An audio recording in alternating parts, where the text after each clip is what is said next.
Administrata e Drejtorisë Rajonale të Tatim Taksave në qytetin e Shkodrës, përpara nisjes së aksionit në luftën ndaj informalitetit me bizneset, ka zhvilluar një trajnim për kodin e etikës. Komplet Drejtoria Rajonale e Tatimeve po kryen sot një trajnim për sa i përket kodit etikës, duke qenë që nesër fillon aksioni në gjithë qarkun e Shkodrës për sa i përket informalitetit. Kur shkon te biznesi, ka biznes që kërkon ndihmë për t'i shpjeguar gjithë legjislacionin, ka biznes që dytërmisht nuk është në kundërshtim me ligjin, fillojnë dhe të marrin penalitetet për ato subjekte që janë në kundërshtim me ligjin. Drejtori Hysa thotë se janë 35 grupe dhe qarku i Shkodrës është ndarë në 35 zona ku do të operohet me bizneset. Qarku i Shkodrës është ndarë në 35 zona dhe janë 35 grupe që do operojnë në gjithë qarkun e Shkodrës, duke filluar që nga dita nesër. Aksioni do vazhdojnë deri në krehjen e komplet zonës. Muaj gusht ka kanë inventarizim i subjekteve dhe ka kanë një grup studentash që janë kontaktuar nga drejtoria e përgjithshme e tatimeve dhe janë kanë punues me kontratë. Për një muaj kanë inventarizuar komplet qarkun e Shkodrës. Dhe jam i bindur,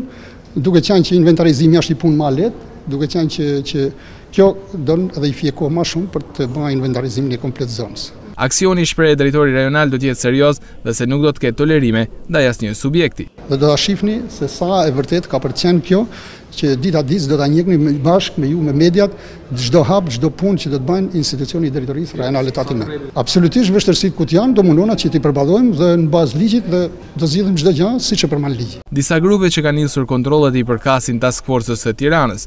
Drejtoria rajonale e Tatimeve pranon se informaliteti përllogaritet në 20% në Shkodër. Kurse për sa i përket Task Force Tiranës ka filluar aty ku ka informacione se janë grupi i hetimit, hetimi tatimor bashkë me Task Force-ën, ku ka informacion që ka evazion fiskal dhe godisin jashtë grupeve tona.